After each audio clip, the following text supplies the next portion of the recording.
Today, let's talk about one of history's most incredible and complicated rulers, Jalaluddin Muhammad Akbar, the third Mughal emperor.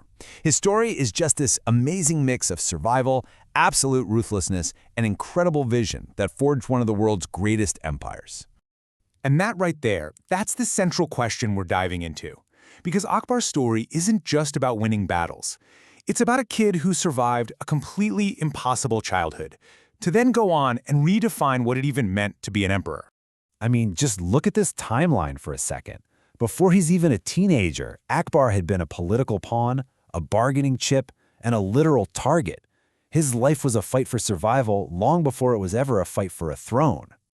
To really get who Akbar became, you have to start with the boy who had absolutely nothing. His earliest years were just defined by chaos, loss, and this constant threat of being completely erased from history. Okay, so picture this.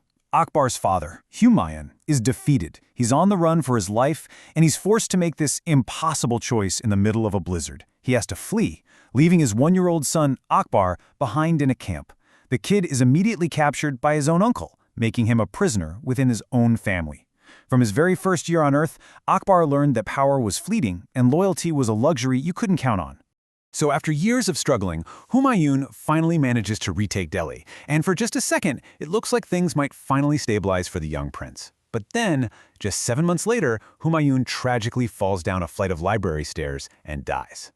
In the middle of a military campaign, the regent, Bayram Khan, has no choice. He builds a makeshift throne on a battlefield and plops a crown on a 14-year-old Akbar. The boy is now technically an emperor, but he holds zero actual power. And this power vacuum? Well, it sets the stage for the most critical phase of his life. For years, Akbar was an emperor in name only, basically a puppet whose strings were being pulled by everyone around him. The big question was, how is he going to cut those strings? So, who was really calling the shots? Well, first, it was his regent and loyal general, Bayram Khan, a guy Akbar affectionately called Khan Baba. But pulling the strings from the shadows was Maham Anga, his super influential and deeply ambitious foster mother who had pretty much raised him from infancy. This is where the political maneuvering gets brilliant and brutal. Maham Anga starts whispering in Akbar's ear, planting these seeds of doubt. She tells him Bayram Khan can't be trusted, that he's building his own power base, and slowly but surely she just poisons their relationship, convincing Akbar to send his most capable general into forced retirement. And with that, the so-called petticoat government was in full control. With Bayram Khan out of the picture, Maham Anga's son, Adam Khan, becomes a top general. But this guy, he's reckless, he's disloyal. After conquering a territory, he basically rebels. Akbar, showing this flash of the ruler he's about to become, personally rides out to bring him back in line.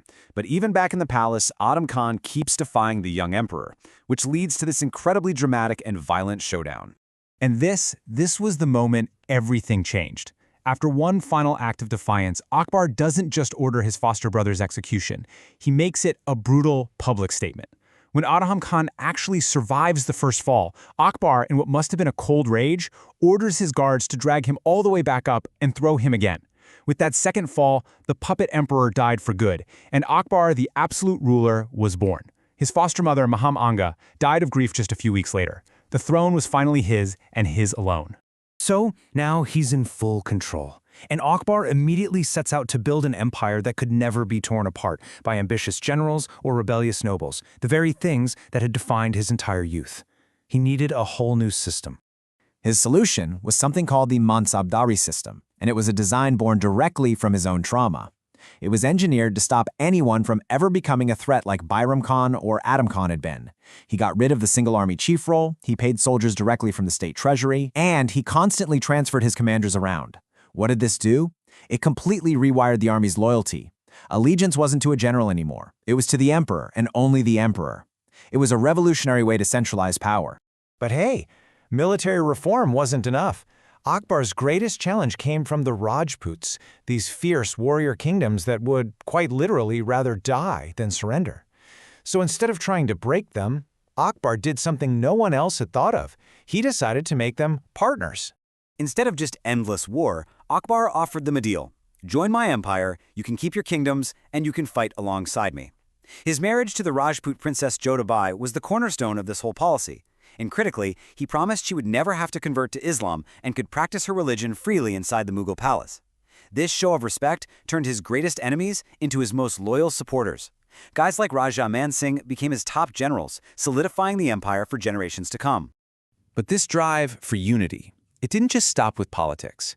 It pushed Akbar towards one of the most controversial experiments of his entire reign, the creation of a brand new spiritual path. You see, as his empire got bigger and more diverse, Akbar grew really frustrated with the constant infighting between different religious groups. So he built a hall of debate where scholars from all faiths, Muslims, Hindus, Christians, Jains, Zoroastrians, could all come and discuss their beliefs. And out of these debates, he created his own synthesized philosophy called Dini Ilahi, or the divine faith. Now, this move was incredibly controversial. Clerics that Akbar had dismissed from his court started spreading these vicious rumors that he had abandoned Islam, that he was turning mosques into horse stables and banning prayer. But the reality, it was quite different. The actual tenets of Din-e-Ilahi were all about ethical principles, respecting all faiths, giving charity, and promoting unity. It was meant to be a personal code for his inner circle, not some new state religion. And if you need proof that this wasn't some massive campaign of forced conversion, just look at this number, 19. In the entire vast Mughal empire, only 19 people ever officially adopted the faith, and they were mostly his closest courtiers. Even some of his top ministers refused to join, and Akbar didn't punish them at all. This was a philosophical club, not a widespread religious movement. So, after a 50-year reign, what was the ultimate impact of the boy who was abandoned in a snowstorm and left for dead? You know, this quote right here, it really gets to the heart of his entire philosophy. Whether he was talking about religion or politics, Akbar believed in pluralism. This idea that different peoples and different beliefs could not only coexist, but actually strengthen a single unified state. And in the end, his reforms worked. The boy who inherited a fragile, chaotic kingdom left behind what was arguably the most powerful and stable empire on Earth at the time. The systems he created, military, administrative, and diplomatic, they became the very bedrock of Mughal rule for the next 2 centuries. But that leaves us with one final, big question. Was this empire the product of a visionary who truly believed in unity and tolerance? Or was it built by a ruthless pragmatist who did whatever it took, including throwing his own foster brother off a roof twice, to secure absolute power? The truth, as it almost always is probably somewhere right in the middle.